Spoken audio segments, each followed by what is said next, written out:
a quality catching option for us. He's a guy that continues to get better and better behind the plate. I know as an amateur, he was a guy that had played around different spots in the infield, third base, et cetera, over at Miami-Dade. And he's a guy that we've looked at the last few years, somebody that we thought was a good fit for us, switch hitting catcher. And I think the fact that him and Darvish teamed up last year and had so much success, I think that was that was a nice kind of an added benefit to the whole deal. So I think a guy that we felt like fit our club well, but obviously somebody that worked well with you, Darvish, and I think it added up to something that we felt like adding those two guys was important for us.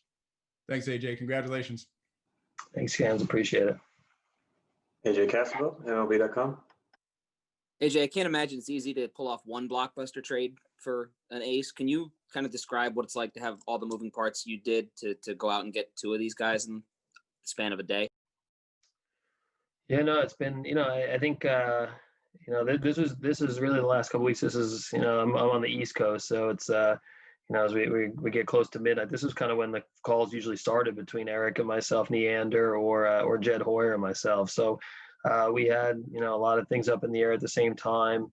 And we just talked about there were different deals that we felt like we were trying to pull off together. That's hard to do. I think also the patience of the other clubs, and you can't have full disclosure and say, hey, we're trying to do this, and this, but just as we talked, we explained that there were some things that we were trying to line up together. And again, I think ultimately, every year is a little different, every deal is a little different, but in this case, it lined up where we were able to do one deal after the other, and ultimately, we felt like that was the best thing for our club.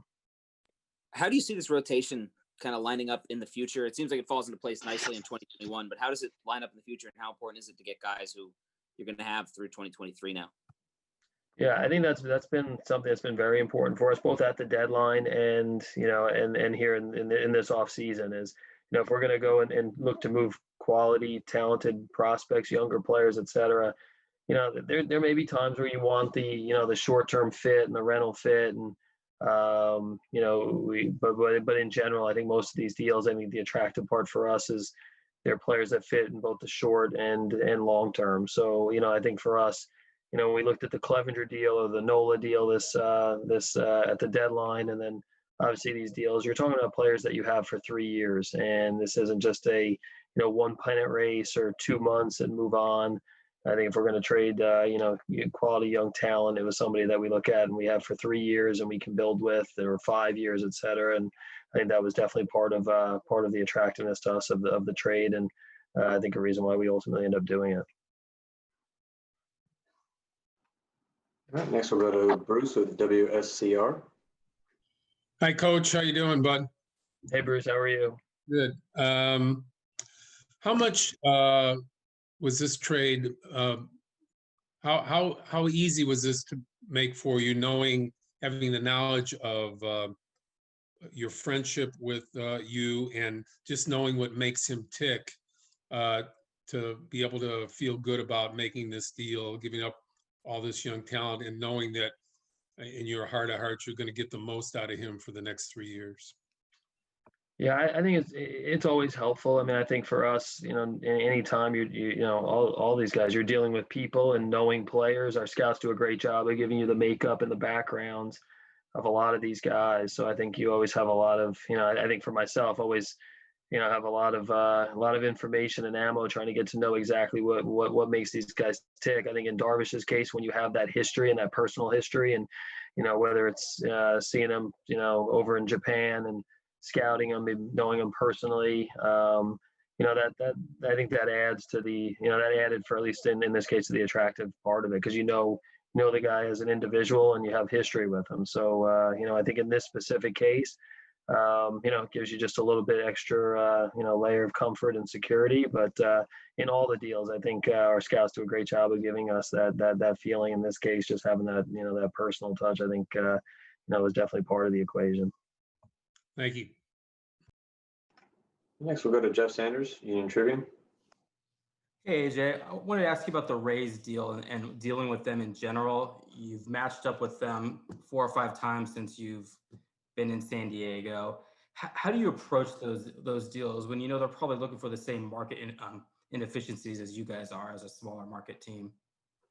Yeah, I mean, I think again, like each deal, if I think the thing with Tampa and just to, generally you have to have, a lot of times you have to have a piece that they want, and that they see value. And if you have the piece that the other team really likes, you have a chance to line up. I think, I think specifically with Tampa Bay, I think the conversations, I think both teams understand you got to give up value to get value. So, we lined up last year a couple different times, Pagan from Argo, and then the deal with Tommy and Jay Cronenworth. I think both teams have talent in their organizations, and I think both teams are very definitive and know what they want to do, and have shown the ability. They're not really scared to make trades. So I think when and understand you're not really trying to pull one over on the other side. At the end of the day, we expect our guys to go there and be successful. And I think if you get what you want in the deal, I think ultimately that's all we're really looking for. And I think Eric and that group over there, they understand that. So that's probably why we've lined up on some deals here in the last few years. Thank you. Kevin Acey, Union Tribune. AJ, you said you knew you needed to get better. I'm wondering how much better. Did you get Dodgers better? That's pretty better right there. They're obviously they're the class of the league right now, and they've been the class of the division for pretty much the decade. I think again we'll see how it plays out. I think we know that on paper the game's not played on paper at all. So we feel like we have a quality team. We thought even before these moves we had a team that that we look up and we thought was one of the better teams in the league. I think the goal here is to win a championship. So I think that's the idea is to look up and have a team that we feel like can win a championship. I think overall we still have some areas that we want to continue to improve, and some areas of play that if we're going to get to that level, that championship level, which the Dodgers got to last year. We've got some things we've got to work on, and we'll see how things play out. But we feel like we improved our roster, and what was already a very talented roster. We feel like we've gotten better so far this offseason, and we'll see how to what degree that is. We'll find out here in a month or so when we start things off in spring training. You were the most aggressive, or at least the most successful in executing trades, both at the deadline and now in a slow market. I mean, how much has the market had to do with it, that you seem to be like the guy who's the most aggressive, and how have you been able to pull it off when no one else, is taking advantage of these situations? Yeah, I don't know. I mean, in terms of the market portion of it, I mean, I just think I think we have talented players at our major league level and in our minor league. So I think that always enables you to have the ability to line up on some deals. I mean, every year is different in terms of the pace of the market and when things really start to move. I would anticipate the month of January there'll be a lot of activity, and I think we'll look up and there'll be a lot of teams that are either making moves, making trades, or signing free agents. And so I think in terms of this off season, I think we'll be one of a bunch of clubs that make a lot of moves. We just lined up on our moves a little bit, maybe a little bit sooner than a couple of other clubs that I'm sure are going to make moves here at some point in time in the next few weeks. All right, next up, we'll go to Marty Caswell. Hi, AJ. You mentioned your personal history with Darvish. What was his reaction to being traded? Yeah, I just had a chance to talk to him. It was fun getting back on the phone and FaceTiming with him and just seeing again, he's matured a lot. I mean, he's got a family and kids, and again, I think when I was scouting Darvish personally, and he was when he was over in Texas, he was 24, 25. I think he came over at 26 years old, and now at 34 years old, he's at a different phase in his life. But just catching up, and again, I think from that standpoint, I think it's going to be fun to watch him pitch. That's the best part of seeing him pitch every 5 days, and he can do a lot with the baseball. He's extremely talented. It's as good a combination of power, finesse, multiple pitches. As really anybody in the game. His last season and a half has been as productive as anybody in the game, and he's a force. So I think getting back on the phone with him, catching up for a few minutes, really looking forward to being around him every single day again here when we get to Arizona. And really the caliber of the two pitches you added is Darvish someone that you envision more of like a horse of the staff, an ace, someone that can really eat innings? And also, how do you guys expect to monitor Blake Snell and his innings?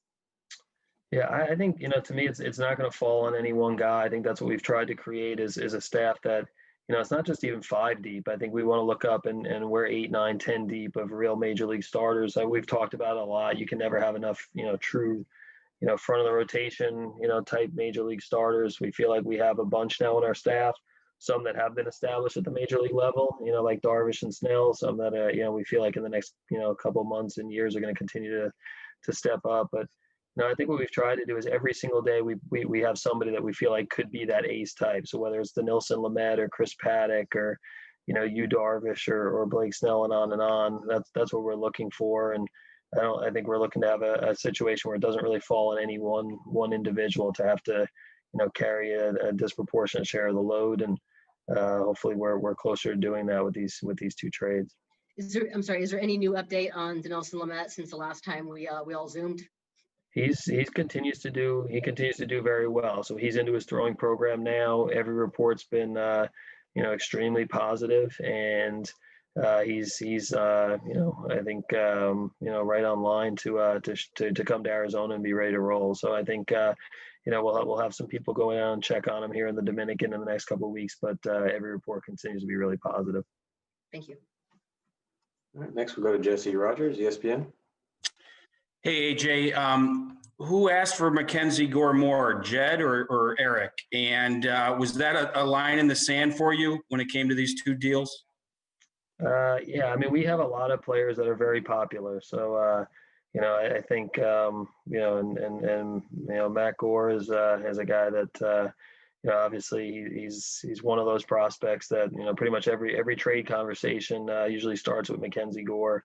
But again, I think we're looking forward to Mac, coming to camp and competing and being part of this club here and being part of the organization here for a long time. But yeah, his name usually finds a way into the conversations and pretty much with all the clubs. AJ, do you ever get surprised when a Cy Young winner and a guy that just finished second is available in the market? Were you surprised by either of these guys sort of being out there? No, I mean, I think each situation, every situation is different for different clubs on what they're trying to do. And honestly, I think when you look at it, like historically, at least, to me over the last, 20 years or so, whether it's, Randy Johnson or Kurt Schilling multiple times or Pedro Martinez or, on and on, really, I think pretty much, Justin Verlander, almost all of these top ace type guys or the guys that have been these, Cy Young Award type winners, they've been moved, their guys have been traded. Chris Sale and on. So it's it's probably like the exception to have like the Clayton Kershaw or the Jacob deGrom that's in one spot, the whole time. Usually, it's not every year, you don't get a chance to acquire these guys all the time, but at one point in their career or another, it seems like you have an opportunity to acquire, front of the rotation type guy. And, the last few days we were able to line up on 2 guys that we feel like can fill that role for us. Jay Cohen, AP. Hi, AJ. Thanks for doing this. I want to talk about the Darvish deal. The 4 minor leaguers that are going to the Cubs are all, I believe, 20 or younger, like some time away from the majors. Was that more of a function of what they were looking for out of this deal, or was that more of a function of what you guys were willing to do? Probably a little bit combination of both. I mean, I think at the end of the day, like, you got a sense from the Cubs that there are probably a bunch of different directions they could go, but I think, from their standpoint, the ability to, like add a guy like Zach Davies that pitched really, really well last year, and he's been a very quality major league pitcher for a while now with both the Brewers and last year for us. So adding a piece that helps him at the big league level, but also, replenishing and really, adding to their system with, 4 young position players. And, I think we thought that might be a possibility in a way that they may go. And, at the end of the day, they're adding, A couple of left-handed bats, a switch-hitting infielder, and another talented shortstop. So they're getting 4 really good young players to kind of kickstart that farm system. And I think there were a lot of different scenarios we discussed, but ultimately that was the one that they landed on that we felt like fit for us. And one more thing, how much getting the money back from them how important was that to you guys in terms of pulling this off, in terms of your budget? It is a combination of everything. I mean, I think for us, I think I think probably the most important part was lining up from a talent standpoint, that we felt like it was something that, fit for both clubs, where, what Jed and the Cubs were trying to do. We felt like that accomplished what they were trying to do. And then, from what we were trying to do, getting Darvish and Caratini, I think that was probably the most important thing. Again, I think as we went through it and we explained to Jed, the money component was going to be a factor. But I think honestly, getting the talent right was probably the biggest focus over the last couple of weeks. Thank you. You're welcome. Next up, Adam Klug. Happy New Year, AJ. Happy New Year, Adam. A lot was made about how the Rays used Blake Snell in terms of how many innings he was able to pitch or how many times through the lineup. Do you envision the Padres to allow him to pitch deeper into games and go more through the lineup in terms of how many times they'll see the batters? Yeah, I think a lot of that will depend on Blake, and kind of, where he's at. I think from our standpoint, again, in general, like throughout the organization, we try not to put limitations on guys. I think the players tell you where they're at from how well they prepare, how well they're, how efficient they are, how well they're performing. And, again, like you don't really know what somebody's capable of. I think, we've always talked about that here. Don Welke, is behind the scenes here, was a big part of this thing. And he always used to talk about that. You don't want to limit anybody. You're not really sure what guys are capable of. And I think with Blake, he's an extreme talent. He's a guy that, obviously, has been the best pitcher in the game with the Cy Young in 2018. I think everybody saw what he did in the World Series. So when you have a talent like that and a competitor like that, I think we're going to be open-minded to, all kinds of different possibilities with him. I think we're going to be smart and we're going to challenge him. And ultimately, if he's prepared and he's able to handle, what we put in front of him, I think in terms of how many innings and how deep he goes and all that, I think that'll take care of itself. And then, you recently you sent out Francisco Mejia, you bring in Caratini. Between Caratini and Nola and Campusano, how do you envision the catcher usage shaking out? Yeah, I think talk about all the time, it's competition, and I think what we have with all three of those guys, they're intelligent, they know the game, they understand the game. I think we have 3 really quality major league catchers. So again, like it's hard to trade catching, and I think we've had that here the last few years where, I think when we had Hedges and Mejia and people, always debating that and either wanting to trade guys or, it's tough to trade catchers. I think it's hard position to find. So again, like with moving Blake Hunt, who we think is going to be a very good player in the big leagues for a long time, and moving Frankie, getting Caratini back was important to us. And ultimately, I think the situation, you want to make sure you're covered. We have 3 guys that we have a lot of faith in over the course of, the next few seasons. 3 guys that should be here for a while with some club control. And again, I think it's going to sort itself out, and we'll challenge those guys, and they'll get a chance to compete. But I think ultimately they're going to complement each other pretty well. Thank you. All right, we have time for a few more questions. We'll go to Tim Brown next. Hey, AJ, how are you? Good, Tim. How you doing? Good, thanks. Hey, there was a sense going into this season that the Padres had closed the gap on the Dodgers. And I know that's not the end goal, but it's a good place to start. You played them 13 times in a pretty short period of time. And I'm wondering, as you left Texas, what was your overriding thought about the ground you'd covered or the distance that you still had to cover?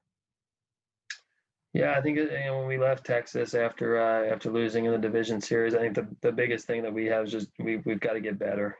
Just go out and get better, and that's a club that I think in general we feel like I think throughout the year we had a chance to measure ourselves against that team, and it's they were the best team in the game last year, but ultimately I think leaving there. we knew that we had to tighten up some things and we had to continue to get better overall. So, again, I think for us, it's just about playing championship level baseball and what that looks like. And, we have a measuring stick in our own division, but ultimately leaving after the playoffs, it was, we knew we had another couple steps that we're going to have to get to if we want to be a team that can play on the big stage eventually. Were there a couple areas where you thought, we're encouraged by, and then maybe a couple areas where you thought, this is why we got beat? Yeah, no, I think, again, I think we feel like we can, last year we took big strides in a lot of areas. I think our defense, our team defense, I think overall, our pitching staff ability to throw the ball over the plate and control the strike zone. Offensively, we were a much tougher team to pitch against, in terms of strike zone discipline. I think all those things were big steps in the right direction last year. We did it with a very young club. I think we were one of the, 2 or 3 youngest teams in the game. But that doesn't guarantee anything in the future. So I think what we've talked about a little bit here this offseason, and what we'll continue to talk about when we get together here in spring training is, building off of that. And I think there are some real positive steps last year, but there's some areas that we're going to have to continue to tighten up if we're eventually going to play on the big stage and go play in a World Series type situation. Thanks, man. Happy New Year. Thanks, Tim. Jeff. We'll go back to Jeff Sanders for a follow-up. AJ, a little off topic. Tatis playing in the Dominican Winter League. How do those conversations go when he packs his bags to go play?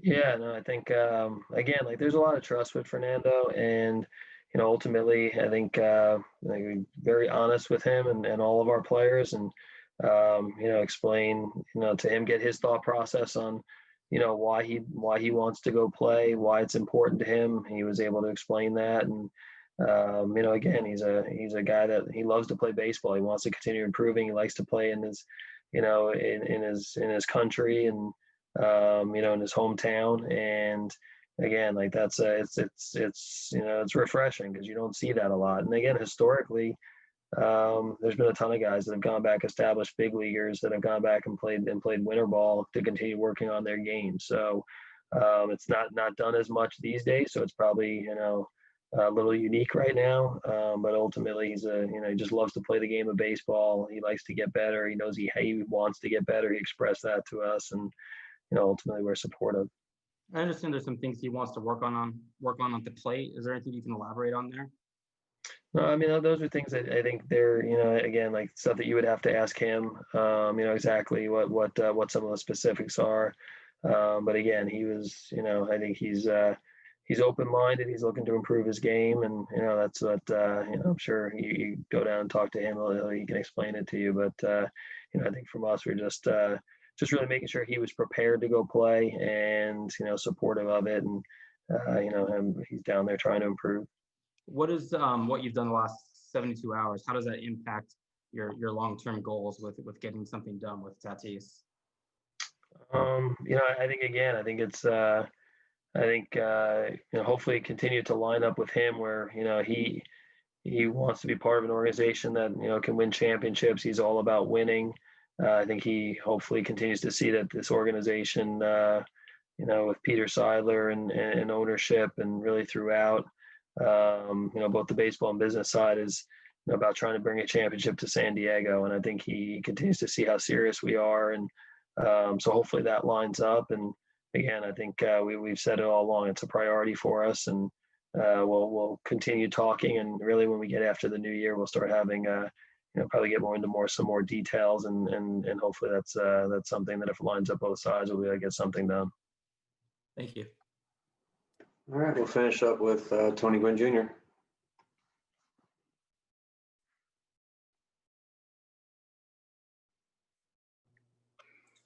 Happy holidays, AJ. Hey, Tony. Hey, 2 questions. You mentioned the 3 catchers. Is that position solidified? You guys good there with the 3 guys you have? Yeah, we feel good, and it's also into Webster Rivas is another guy that's been he gets overlooked as kind of a the organizational soldier, and a guy that's been somebody that we can count on. But I think with the catching standpoint, you always are looking to see if you can add a catcher, but in general, we feel good with Nola, Caratini, Rivas, and Campy coming to camp. Second question, you mentioned wanting to be 8, 9 deep in that rotation. Is that a cause of the low amount of innings starters through last year? I mean, Davies led the team at 69 in the third inning. It's going to be obviously a huge jump with more games. Is that part of the reason you want to have this depth? Yeah, I think definitely the uniqueness of the last year and probably what we're about ready to see this year, that's part of it. I think you always, when you look at the pitching standpoint, you can never have enough arms. There's injury factor, there's fatigue, and then trying to build back up from last year. So I think we're not exactly sure, what we're getting into over the course of the next few months and what's the exact right way to build guys back up. But I know having a lot of quality pitching is probably the answer pretty much in any scenario. So again, I think that was a big priority for us going in the off season. We feel like with Darvish and Snell, we've added 2 more to go in that mix, and hopefully they're 2 guys that cover a big load for us here this year. Thank you. All right. Thanks again, everybody, for joining us today on both of our Zoom calls, and thank you, AJ, for your time. Hopefully, you can get a few hours of sleep before you start all over again. Sounds have a good. good night, everybody. Thanks, Appreciate AJ. it. Good night, everyone.